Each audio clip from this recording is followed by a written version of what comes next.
What's going on, guys? Roma the Roma here. I make videos showing people how to build their book business. I make travel videos, and occasionally I make dance videos. So if you guys are interested in any of that content, subscribe below. In this video, I'm going to go over 5 tips to price your textbooks before textbook season.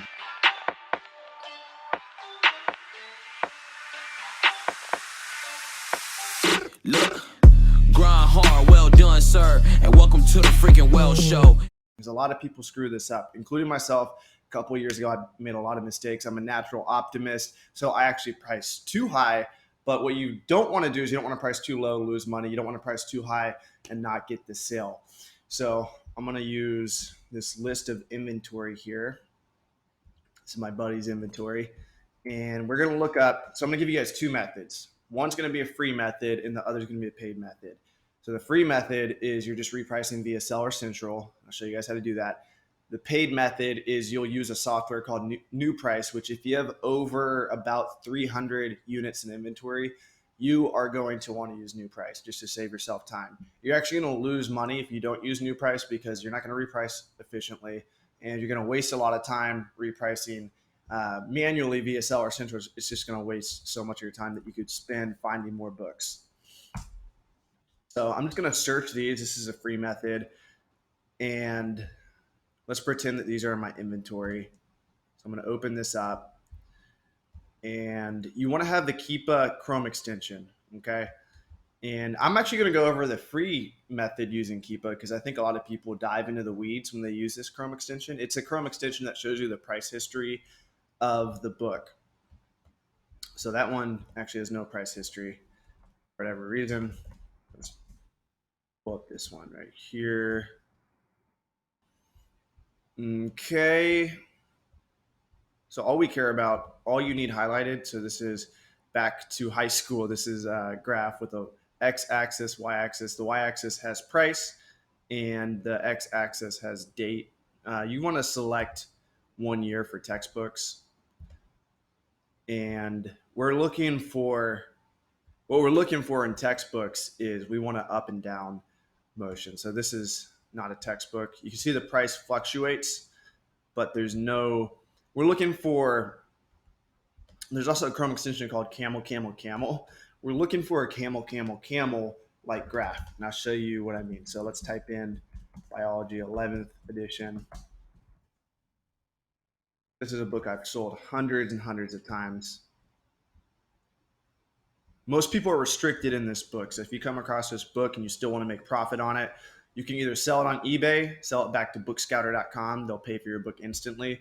Or I have a service called restrictedinventory.com, and I'll sell that book for you, and we'll split profits 50-50.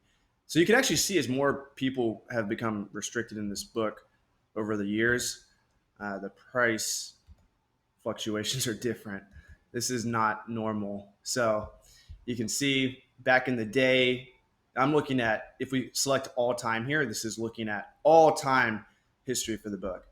And if you pay for Keepa, you can see a green line that represents the sales rank, which is the sales rank is the demand metric for the book on Amazon. It tells how often does that book sell. So if a book has a sales rank of 1, it's, according to Amazon, it's the best book on Amazon. It sells every single day. If it has a sales rank of 1 million, it's the 1 millionth best book, which according to one of my mentors, that means it sells, give or take, 12 times a year. If it has a rank of 10 million, that's not very good. Anything over 3 million starts getting pretty shitty. I've sold 7 million ranked books for hundreds of dollars, but you just got to be smart about it. And sales rank is kind of an arbitrary number because it's always changing. And one more thing to know about sales rank is whenever someone purchases a book or an item on Amazon, the sales rank instantly drops. So if the book was previously 10 million the day before and someone buys it that night, it's going to drop. It always drops to 100,000 at least. So if you hop online and you see that it's the sales rank is 100K, it's very misleading. So this graph is not going to show sales rank. If you pay for it, you can see it, but I don't think it's important with textbooks to hyper analyze the sales rank. Okay, so we see this is the price history over time. We can see during textbook season it goes up and then it goes back down during the off season. A lot of people will come in and they'll purchase the book during this time. So you could pick up the book for $70 in March, and then you could flip it for $170 in September. So what we're looking for is this up, down, up, down, up, down. And what this indicates is seasonality, which is the most important metric when it comes to textbooks. If there's seasonality, I wish it was an actual metric for it. I wish these graphs generated a number. Oh, the seasonality is, a 7 out of 10, or the seasonality is 5 out of 10. They don't. So what you have to do is you have to select all time and just look for this up and down. So this is very good. So right now it's only going for like $70. It is currently February 12th. So textbook season is over with and the price dropped. So seasonality, this is the number one thing you're looking for. If it has seasonality, you want to price around the top. You don't want to be too greedy with this. You see it fluctuates from 120 to 180 at some point. It gets really high up there. Keep in mind that this black line is showing merchant fulfilled offers, which means it's someone selling it from their house or someone selling it from their warehouse. There's really big booksellers out there. Better World Books is one of them. There's a couple others that merchant fulfill tons and tons of books. So keep in mind that this is showing the merchant offer, and that as an FBA seller or a prime seller, you can price about 20% above the merchant offer. So we can assume that even though the top price here is like 160, we can assume that the prime offers probably got up to 200, even 220 at its peak. So don't get too greedy. I would price about at the top of this, so between 140 and 160 for this book. So what you would do is you would go into Seller Central. You would go to your inventory, make sure active is selected, and then here, let's pretend that's the same book. What you're going to do is you're going to type in the new price, and then click update over here. So once you change the price, click save all, and it'll save it. So that's a free technique. So number one, you want to look out for seasonality. That was number two on the list. Number one on the list is look for significant gaps. So that's actually correct. Like this is a priority right here. Look for significant gaps. That's why I put that first. Seasonality is also super important. So when I say significant gaps, if we go back to this same example here, we scroll down, anyone without a prime check is not a prime offer, right? So no, not prime, not prime. These aren't our competition. Let's go to the next page.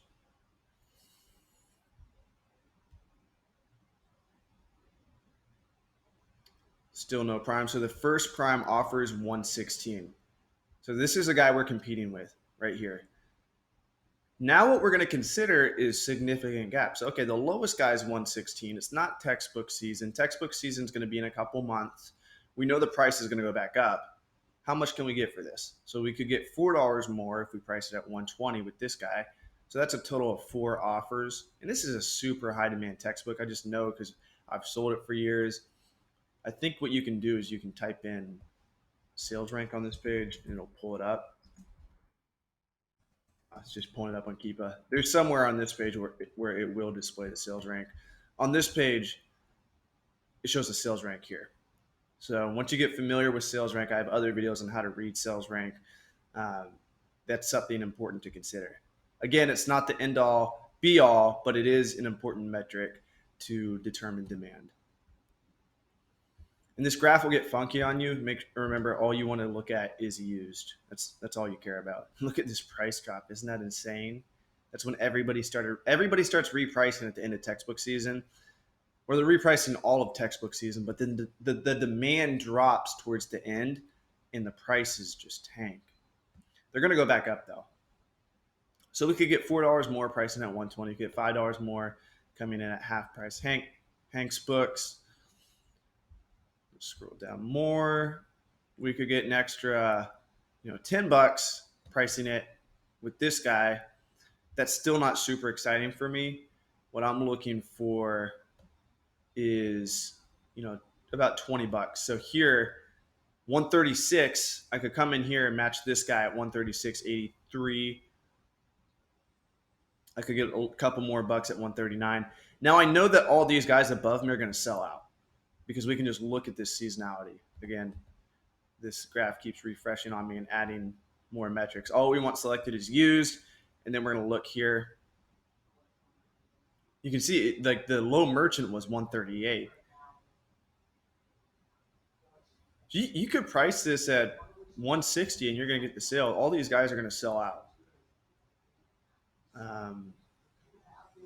So seasonality, look for significant gaps. And I have a whole manual for my virtual assistant. And remember, I don't actually reprice this way. I'm showing you guys a free method, and I'm about to get into the paid method. And I'll show you why this software is so awesome. So number one and number two, look for significant gaps. Consider seasonality. The third one's consider supply. You don't want to get caught up in the weeds with this technique, but you do want to consider supply. This is more for if you're flipping books, if you're buying textbooks and reselling them, or if you're making high dollar decisions, like you're paying, $40, $50 per textbook, you might want to consider supply. Generally speaking, this goes back to basic economics. The more supply there is, the lower the price goes. The less supply there is, the higher the price goes. If the demand remains constant, and we know that the demand spikes at the beginning of the year, textbook season, January, February, and midway through the year, August, September, we have spikes in demand, which is going to cause spikes in price. And if there's like something, you got to look at things that affect the market. So if a bunch of people get restricted in a book, then the supply is going to drop, so the price is going to go up. If a bunch of people get unrestricted in a book, or like all of a sudden the demand drops, so the supply starts raising, you have to consider that. So on Keepa, if you get the paid version, all you have to do is select more historical data. And again, if you're using any other app, even let's see if it shows. Does it show number of offers for free? I'm trying to give you guys free stuff. Okay, this doesn't show the number of offers. I'm sure there's somewhere on Seller Central that shows it. No, I know a lot of you guys like free stuff, so I'm trying to give you guys all the free options possible. But this isn't showing anything right now. But if you get the paid version, it will show. And I do have the paid version. I'm just using the free version right now. It will show a line just like this that shows the supply of the book. So over time, this is how the line's going to look. It's going to be higher here, then it's going to drop as the demand goes up, price is going to increase, and then vice versa. It's going to go back up as we see the price drop. Oh, this is when I was doing online arbitrage. See that desired price? Keepa notifies me when this drops below $70, because when it drops below $70, boom, I'm going to pick it up and I'm going to send it in for 160 and get that sale. I've sold this book. You guys can copy me. You guys can look for this book to flip online. Like right now is actually a good time to buy it if you guys are watching this anytime near the 12th. This is a great book to flip. So you can buy this book for $70 and you make at least 50 to 100% ROI back on your investment. Make sure you use a credit card when you purchase. If you're purchasing from Amazon, you can get 5% cash back. So if you buy $100 in textbooks, not only are you going to make profit in textbook season, you also pocketed $5 because you got 5% cash back. A good credit card to use is Chase, Amazon Chase. Look that one up. Okay, let's get into new price. And as I'm opening up new price, tip number 4 is that price is the greatest indicator of the prime bump. So what I mean by that is the higher the price is on a book, the more likely there is to be a significant prime gap. So if the book's $10, the prime bump is likely only going to be $1 to $2. But if the book is $100, the prime bump is likely to be 110 to 120, even sometimes 140. This is just a result of the percent stays the same. I think the percent might actually increase a little bit as price goes up, but it's, let's say from $10 to $12, it's 20%. That's a 20% increase. From $100 to $120, it's a 20% increase. But the dollar difference is $18. There's an $18 difference between those two prime bumps. So that's why it's important to consider, especially when using a third-party repricing app like this. This is a manual repricing app. It's called New Price. It's created by my friend Matthew Osborne, super smart guy. He's part of the team over at ScoutIQ. And this really helps you look at the prices and make quick decisions, because you can see all the FBA offers. It displays all the FBA offers here. So what you don't want to do, back to the logic of consider that price is the greatest indicator of prime bump. When using this app, I think you can sort by price. It's really not worth your time to reprice super low dollar stuff. So here we go. Here's all my low dollar inventory. And you, oh my gosh, it's showing profit now. That's hard to look at. Losing $5 profit on that book.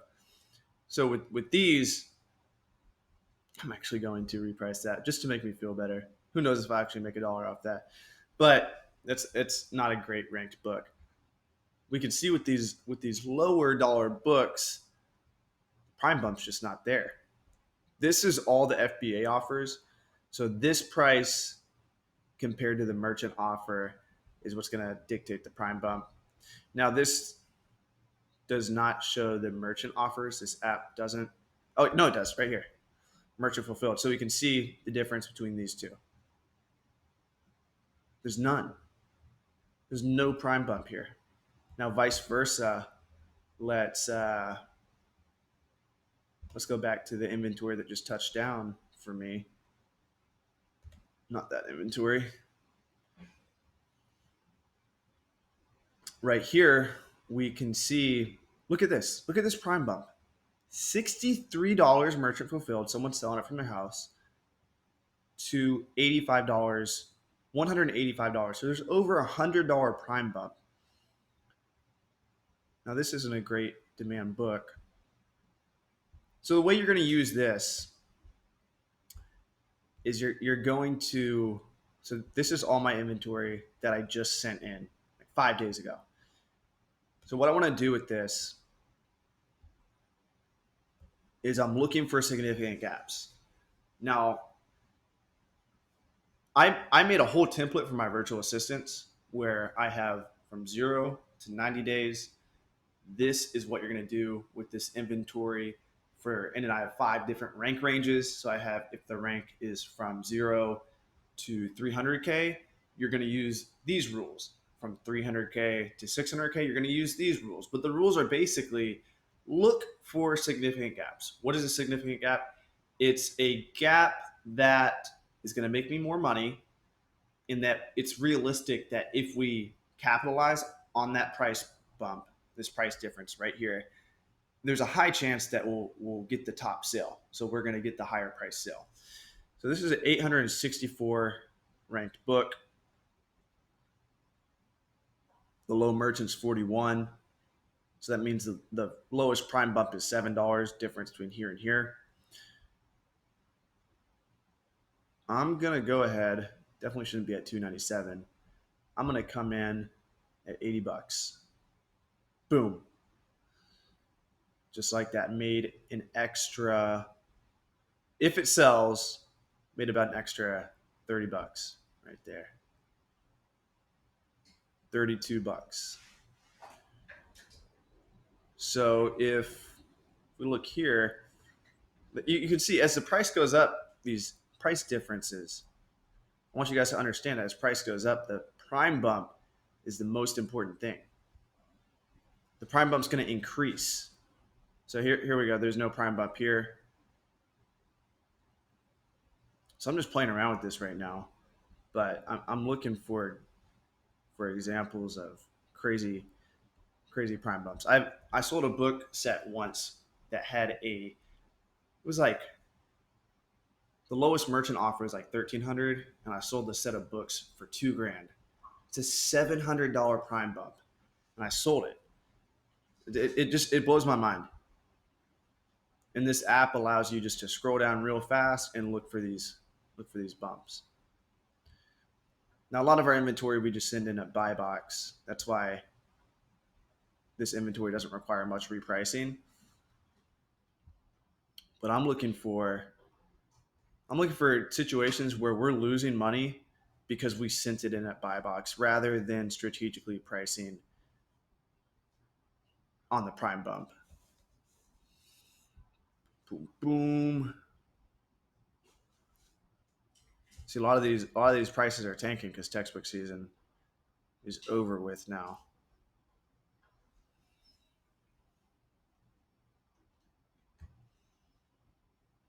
Here's an example. We could come in here. This is kind of pushing it. It's a 1 million ranked book. Looks like a textbook, but I'll come in, make an extra, see what this is, extra $9. So if we sort this by rank, I can't sort it by rank. When the rank gets really low, that's when the prime bumps get super interesting. Because when it's got a low rank, that means the book sells a ton.